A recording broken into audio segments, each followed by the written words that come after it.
नमस्कार, आप देख रहे हैं हमारा विशेष कार्यक्रम प्रधानमंत्री बेहद ही खास शो और मैं हूं आपके साथ विवेक। 2024 का चुनाव सामने और उसके पहले की जो गतिविधियां, राजनीतिक गतिविधियां, उसको लेकर एक कार्यक्रम हमने बनाया है जिसमें सारी खबरें होंगी और दुनिया भर की नजरें उस इलेक्शन पर टिकी हुई हैं। लेकिन उसके पहले क्या हो रहा है, कौन से बयान दिए जा रहे हैं, क्या सोशल मीडिया पर वायरल है, ये सारी चीजें इस आधे घंटे के दौरान हम आपको दिखाएंगे। कुछ रिपोर्ट्स भी होंगी, लेकिन सबसे पहले जो सबसे बड़ी चुनावी खबर है सामने रख रहे हैं।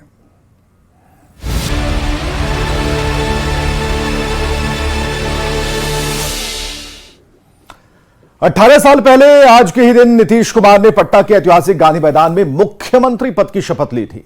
नीतीश कुमार के 18 साल की सियासी यात्रा पर बिहार की राजनीति तेज है।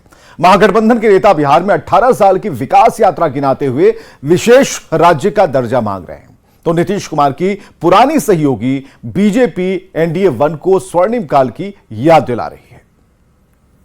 भारत के संविधान के प्रति श्रद्धा और निष्ठा रखूंगा। तारीख 24 नवंबर 2005। यही वो दिन था जब मुख्यमंत्री नीतीश कुमार पूर्ण बहुमत से बीजेपी के साथ मिलकर बिहार में एनडीए की सत्ता ठसक के साथ संभाली थी।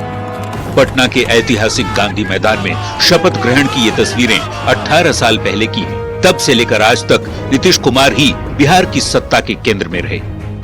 बीच के 9 महीनों को छोड़ दें जब जीतन राम मांझी को मुख्यमंत्री पद की जिम्मेदारी खुद नीतीश कुमार ने दी थी। इतने लंबे कार्यकाल में बिहार में कई सियासी उतार चढ़ाव हुए, लेकिन यदि कुछ नहीं बदला तो वो नीतीश कुमार की सत्ता है।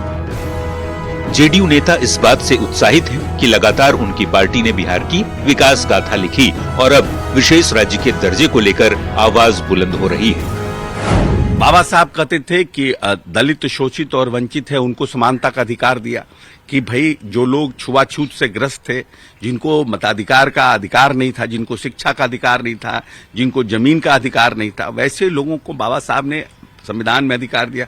तो उनके लिए माननीय नेता ने सबसे पहले 2005 में जब पंचायती राज का चुनाव हुआ तो आरक्षण की व्यवस्था की। आर्थिक रूप से ये उनको राजनीतिक एम्पावरमेंट के लिए माननीय नेता का प्रयास था। उस दिन हम लोग के लिए और बिहार के वासियों के लिए ऐतिहासिक दिन था। जो उजरा हुआ बिहार था, मिला था नीतीश कुमार जी को। नीतीश कुमार जी ने अपने 18 साल के शासनकाल में लोहिया, अंबेडकर जी, कर्पूरी ठाकुर, महात्मा गांधी के सपनों को उन्होंने धरातल पर उतारने का काम किया। और हमारा मांग है, पूरा पार्टी का मांग है, बिहार के लोगों का मांग है, केंद्र सरकार बिहार को विशेष राज्य का दर्जा दे। जेडीयू के साथ ही महागठबंधन की सहयोगी पार्टी आरजेडी भी नीतीश के 18 साल के कार्यकाल में विकास को लेकर चर्चा करते हैं। ये बात और है कि जिस आरजेडी के खिलाफ नीतीश ने 2005 में सत्ता हासिल की थी, उसी के सहारे अभी सरकार में है। जेपी आंदोलन से निकले हुए लोग आज ही के दिन बिहार के मुख्यमंत्री नीतीश कुमार जी शपथ भी लिए थे। युवा, किसान सब परेशान हैं और इन परिस्थितियों में बिहार ये जो लकीर खींची है आदरणीय नीतीश कुमार जी के नेतृत्व में और तेजस्वी जी के संकल्प को लेकर के एक बड़ा मिसाल कायम किया है बिहार ने। 2014 के लोकसभा चुनाव से पहले बीजेपी और जेडीयू के संबंध अपने अपने राजनीतिक हितों के चलते तल्ख होते चले गए। 2013 में जेडीयू सालों पुराने एनडीए से अपना रिश्ता खत्म कर लिया। नीतीश के इन 18 साल के कार्यकाल पर बीजेपी प्रदेश अध्यक्ष नीतीश को 2005 से 2010 के एनडीए 1 के कार्यकाल की विकास योजनाओं की याद दिलाते हुए तंज भी कस रहे हैं। शुरुआत तो अच्छा किया था नीतीश कुमार जी ने। 2005 से 13 तक नीतीश कुमार जी की यात्रा बिहार के विकास के लिए थी और सरकार चल रहा था। लेकिन 2013 के बाद आज 2023 है, 10 साल से आदरणीय नीतीश बाबू सिर्फ सरकार बचा रहे हैं। अब तो उनको देखकर हमारी जो महिला बहनें हैं, हमारे जो दलित समाज के लोग हैं, उनको देखकर भी शर्म लगता है कि कौन व्यक्ति आ रहा है। 18 साल के नीतीश की सत्ता का सफर बिहार के सबसे लंबे मुख्यमंत्री के तौर पर तो रहा ही है। बिहार को अब तक विशेष राज्य के दर्जे की मांग पर सियासत भी घूम रही है। चूंकि नीतीश कुमार ने इन 18 साल में लंबे वक्त तक बीजेपी के साथ सत्ता चलाई है, पर अब सत्ता से बेदखल बीजेपी तंज कस रही है, पुराने दिनों की याद नीतीश कुमार को दिला रही है। आरजेडी के नेता भले नीतीश के काम को गिना रहे हों, पर मौजूदा सियासी समीकरण के बीच सियासत आरोप प्रत्यारोपों के साथ ही विशेष राज्य के दर्जे पर भी जमकर हो रही है। न्यूज 18 के लिए पटना से शैलेंद्र कुमार की रिपोर्ट। गोपालगंज में 5 लोगों की संदिग्ध मौत पर सियासत थमने का नाम नहीं ले रही। बीजेपी की तरफ से हर दिन नया खुलासा हो रहा है, तो स्वास्थ्य विभाग के साथ ही सत्ता पक्ष आरोपों को न सिर्फ खारिज कर रहा है, बल्कि इसे बीजेपी की साजिश बता रहा है। ऐसे में सवाल घूम फिर कर वहीं पहुंच जाता है कि आखिर जहरीली शराब से मौत पर सियासत हो क्यों रही है। तो गोपालगंज शराब कांड पर कौन सच्चा है, कौन झूठा है, ये बात जो है वो जांच के दायरे में है। स्वास्थ्य विभाग सत्ता पक्ष आरोपों को साजिश बता रहा है, और सामने जो स्क्रीन पर आप देख पा रहे हैं ये 2 ऐसे पुर्जे हैं जिस पर मरीज का नाम तो है, डॉक्टर के सिग्नेचर है, लेकिन दोनों पर जो लिखा गया है फूड पॉइजनिंग, जो सवाल कल से ही हम खड़े कर रहे हैं और खासकर बीजेपी खड़े कर रही है। और सिविल सर्जन से हमने यह सवाल भी पूछा था कि आखिर ये पुर्जे बन कैसे गए। क्या अस्पताल में आसान है ऐसे पुर्जों को बना देना, या अस्पताल के बाहर कोई भी व्यक्ति ऐसा कर सकता है? तो उन्होंने कहा कि हम जांच करवाएंगे तब कुछ कह सकते हैं। और देखते हैं एक छोटी सी रिपोर्ट।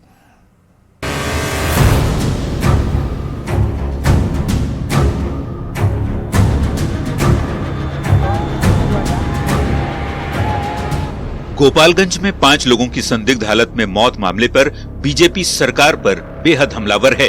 बीजेपी नेता मिथिलेश तिवारी ने दूसरी पर्ची को लेकर बड़ा दावा किया, आरोप लगाया कि फूड पॉइजनिंग वाली पर्ची खुद पुलिस वाले ने ही पीड़ित परिजनों को दी थी।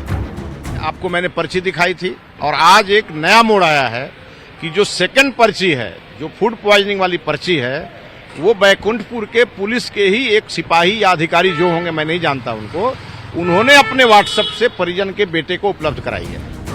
बीजेपी नेता के आरोपों को जिले के सिविल सर्जन ने खारिज कर दिया है। सीएस ने अल्कोहल वाली पर्ची को फर्जी बताते हुए जांच के लिए 3 अधिकारियों की टीम बनाई है।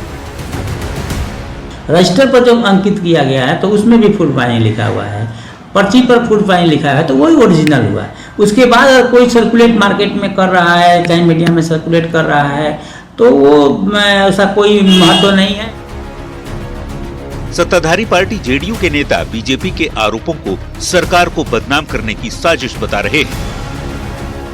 भाजपा के पूर्व विधायक श्री मिथिलेश तिवारी जी ने सुरेश राम जी का जो 2 ट्रीटमेंट स्लिप मीडिया के समक्ष प्रस्तुत किया गया है, मैं मानता हूं भाजपा के पूर्व विधायक ने ट्रीटमेंट स्लिप में खुद फर्जीवाड़ा उन्होंने करने का काम किया है। जो मीडिया के सामने जो साक्ष्य प्रस्तुत किए गए वह डुप्लीकेट है, फैब्रिकेट है, वह बनावटी है, उसमें हस्ताक्षर में भी अंतर है। बिहार में शराबबंदी के बीच हो रही मौत पर यदि सियासत हो रही है तो उसकी वजह नशे का सेवन लगातार जारी होना भी है। वैसे शराबबंदी लागू होने से अब तक मौत का आंकड़ा क्या है वो भी जरा देख लीजिए। 2023 में अब तक 20 से ज्यादा मौत हो चुकी है। 2022 में 67 लोग की मौत हो चुकी थी। 2021 में 90 लोगों की मौत हुई थी। 2020 में 6 लोग की मौत हुई। 2019 में 9 लोग, 2018 में 9 लोग, 2017 में 8 लोग की मौत हुई, जबकि 2016 में 13 लोग की मौत जहरीली शराब के सेवन से हुई। और इसी को लेकर सियासत बेहद तेज है। विपक्षी पार्टी बीजेपी सरकार पर सवाल खड़े करती रही है। एनडीए के नेता हमलावर हैं तो सरकार की ओर से लगातार बचाव किया जा रहा है। Bureau report, news 18। और अगला सेगमेंट है बयान बवाली, नेताओं के वैसे बयान जिस पर मचा है सियासी घमासान।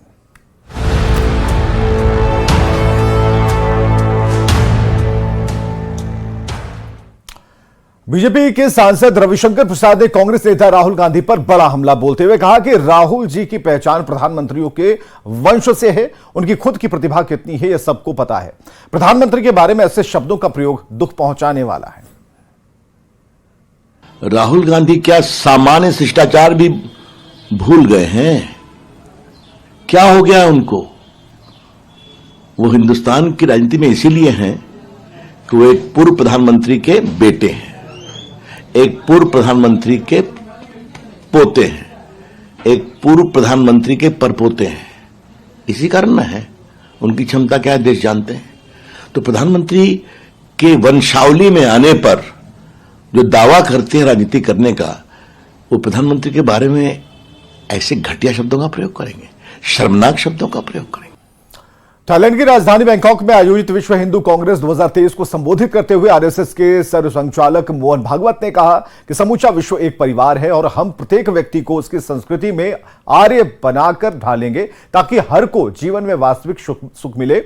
और संघ प्रमुख ने कहा कि सैकड़ों साल पहले भारत पर धन्य विजय हासिल किया गया, लेकिन आज अगर हम जय विजय की बात कहते हैं तो इसका सीधा मतलब है धर्म विजय होता है, जो हमारी संस्कृति का हिस्सा है।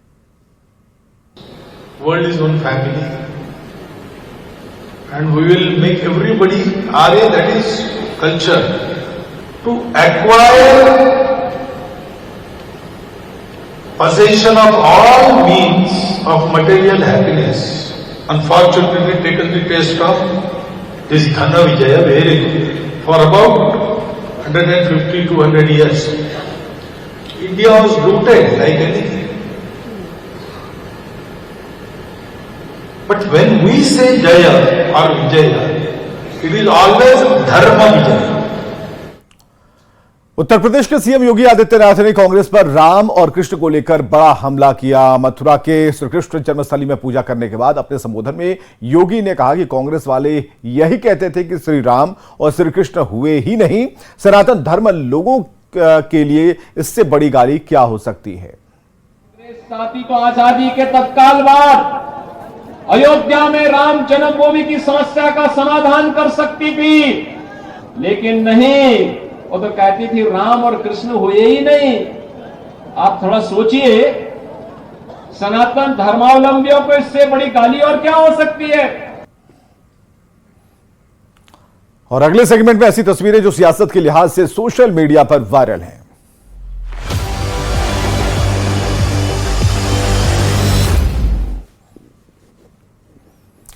प्रधानमंत्री नरेंद्र मोदी मथुरा के श्री कृष्ण जन्मभूमि मंदिर में पूजा करने वाले देश के पहले पीएम बन गए हैं। गुरुवार को पीएम मोदी ने श्री कृष्ण जन्मभूमि मंदिर में पूजा अर्चना की।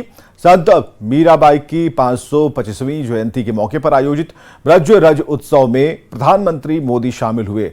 उनके साथ उत्तर प्रदेश के सीएम योगी आदित्यनाथ भी मौजूद थे।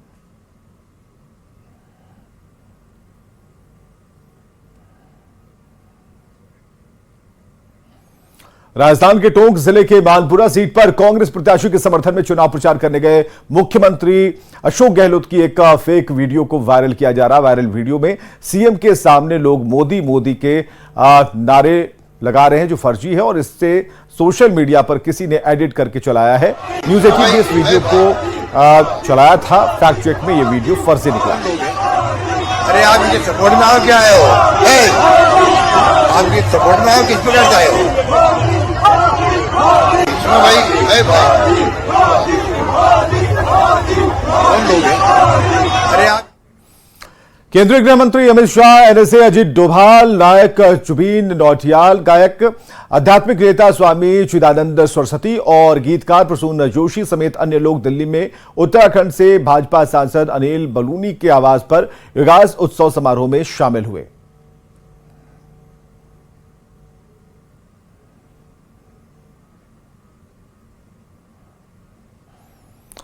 और मथुरा से भाजपा सांसद और अभिनेत्री हेमा मालिनी ने मथुरा के संत मीराबाई की 525वीं जयंती के मौके पर आयोजित कार्यक्रम में शानदार प्रस्तुति दी, जो सोशल मीडिया पर वायरल है।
और अब 24 खबरें।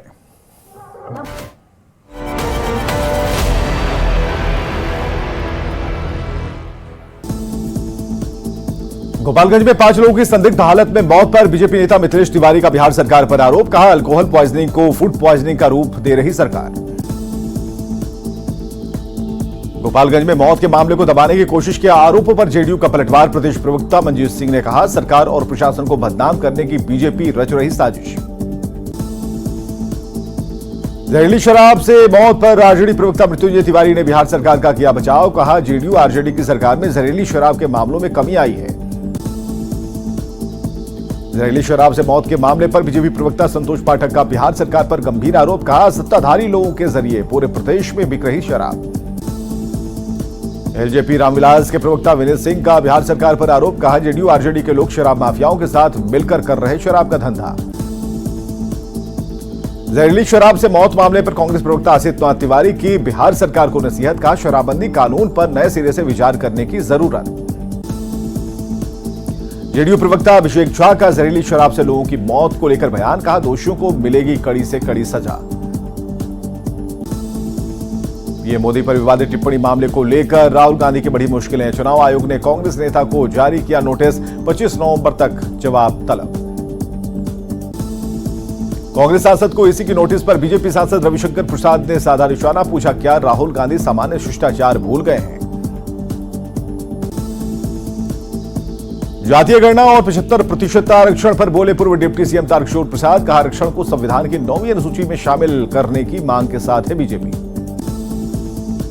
बीजेपी प्रदेश अध्यक्ष सम्राट चौधरी का सीएम नीतीश की प्रस्तावित यात्रा पर हमला। कहा, यात्रा से कोई फर्क नहीं पड़ने वाला। आईएनडीआईए गठबंधन के लिए पीएम मोदी अशुभ है। उत्तरकाशी सुरंग हादसे को लेकर प्रशांत किशोर ने बिहार सरकार पर साधा निशाना। कहा, दुर्घटना देश में कहीं भी हो उसमें भुगतने वाला बिहारी ही होता है। धर्म को लेकर आरएसएस प्रमुख मोहन भागवत का बड़ा बयान। कहा, हर व्यक्ति को आर्य बनाएंगे। आक्रमणकारियों के लिए धन विजय, हमारे लिए धर्म विजय।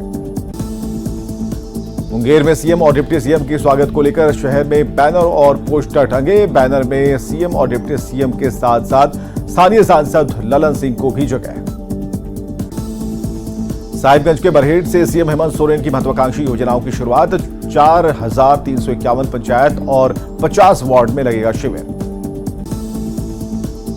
गोड्डा में 10 दिन में 7 बच्चों की हुई मौत। बदहाल स्वास्थ्य सेवा को लेकर बीजेपी ने सरकार पर साधा निशाना।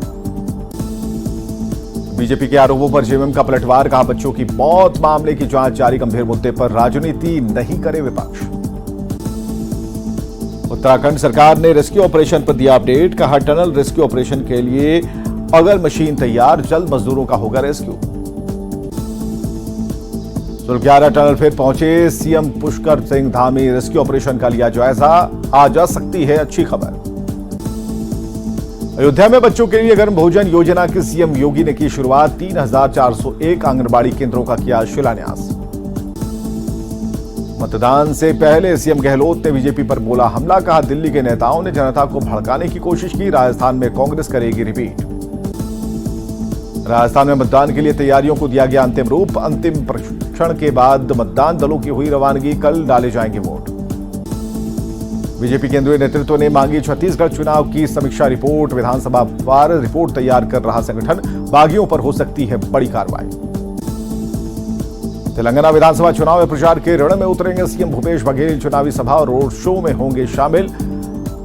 कवासी लखमा में भी करेंगे प्रचार।